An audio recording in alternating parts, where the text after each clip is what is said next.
بسم اللہ الرحمن الرحیم۔ الحمدللہ 5 اسباق سیرت کے تعلق سے آ چکے ہیں۔ آج کا سبق نمبر 6، رسول رحمت صلی اللہ علیہ وسلم کی رضاعی مائیں۔ سب سے پہلے رسول رحمت صلی اللہ علیہ وسلم کو آپ کی والدہ حضرت آمینہ نے دودھ پلایا۔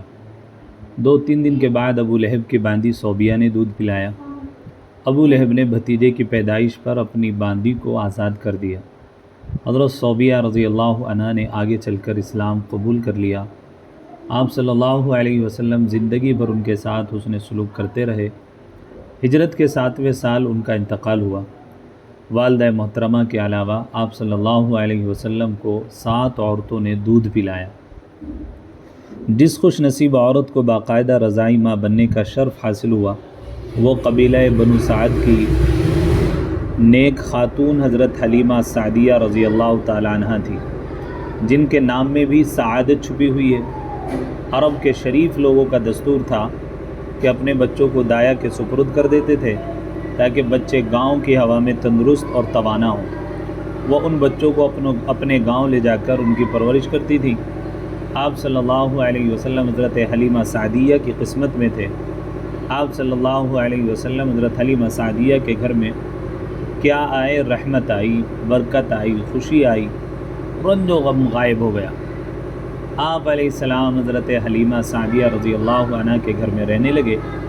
حضرت حلیمہ آپ صلی اللہ علیہ وسلم کو ہر 6 مہینے میں ایک مرتبہ لا کر ان کی والدہ اور دیگر رشتہ داروں کو دکھا جاتی تھی۔ آپ حضرت حلیمہ کے پاس 4 سال تک رہے۔ حضرت حلیمہ رضی اللہ عنہ کا گھر 6 افراد پر مشتمل تھا۔ ایک شوہر حارث، دوسرے بیٹے تھے جن کا نام عبداللہ، اور 3 بیٹیاں تھیں، انیسہ، حذیفہ، جدامہ، جن کو شیمہ بھی کہا جاتا ہے، اور چھٹی حضرت حلیمہ سعدیہ رضی اللہ عنہ۔ شیمہ ہی رسول رحمت صلی اللہ علیہ وسلم کو گود میں لے کر کھیلتی رہتی۔ آپ صلی اللہ علیہ وسلم کی دیکھ بھال میں ماں کا ہاتھ بٹاتی تھی۔ ایک مرتبہ شیمہ نے آپ کو بہت تنگ کیا تو غصے میں آپ علیہ السلام نے ان کے کندھے پر کاٹا، جس سے نشان پڑ گئے۔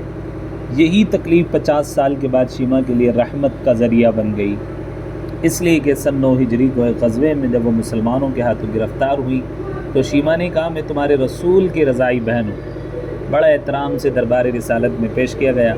شیمہ بوڑھی ہو چکی تھی۔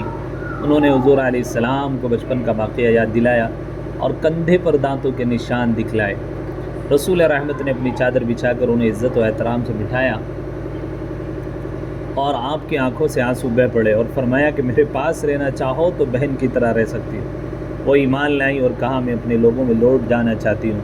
آپ نے بہت کچھ دے کر محبت کے ساتھ ان کے خاندان والوں کے پاس بھیج دیا۔